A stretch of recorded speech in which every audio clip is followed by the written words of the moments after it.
I got so much motherfucking design on right now. Break it down, bring it back, make it clap. I got 3 old thoughts, new block, wear that. Pengertian fonologi. Fonologi berasal dari dua kata yakni fon yang berarti bunyi dan logos berarti ilmu. Secara sederhana, fonologi dapat dikatakan sebagai cabang ilmu bahasa yang mempelajari bunyi-bunyi bahasa. Bunyi bahasa adalah bunyi yang dihasilkan oleh alat ucap manusia atau bunyi yang diartikulasikan, kemudian membentuk gelombang bunyi, sehingga dapat diterima oleh telinga manusia. Bunyi-bunyi berikut diproduksi oleh alat ucap manusia tetapi bukan bunyi bahasa, yakni yang pertama batuk, bersin, bersendawa, bersiul, dan mendengkur. Bentuk bunyi bahasa ada dua, yakni fon dan fonem. Cabang fonologi terbagi menjadi dua, fonetik dan fonemik. Fonetik merupakan cabang ilmu fonologi yang mempelajari bunyi bahasa tanpa mempertimbangkan makna.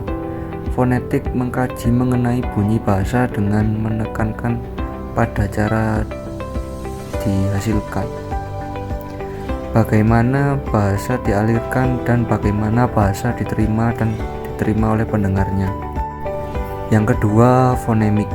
Fonemik mengkaji bunyi bahasa dengan memperhatikan makna. Pengertian aspek fonetik. Aspek fonetik terbagi menjadi tiga: fonetik artikulatoris, fonetik akustik, dan fonetik auditoris. Yang pertama, fonetik artikulatoris. Fonetik artikulatoris merupakan fonetik yang mempelajari bagaimana alat ucap manusia dapat menghasilkan bunyi bahasa. Dan yang kedua, fonetik akustik. Fonetik akustik merupakan bunyi bahasa berupa getaran udara dan mengkaji tentang frekuensi, amplitude, dan timbrenya.